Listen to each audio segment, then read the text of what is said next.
меня есть комната, которую я хотела продать на сайте Авито. Мне позвонила женщина с целью приобрести эту комнату и как можно быстрее. Она сказала, чтобы я ее сняла с сайта, она даст задаток, и потом в августе приедет, ее приобретет. Сказала, что деньги переведет мне на счет.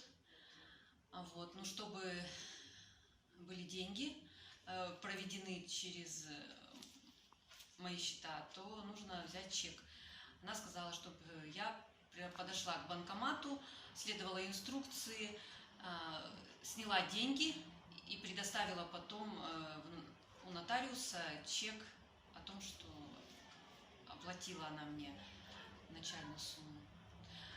Потом, когда я поняла, все деньги сняла с кредитной карты, перевела по номеру телефона ее, поняла, что мне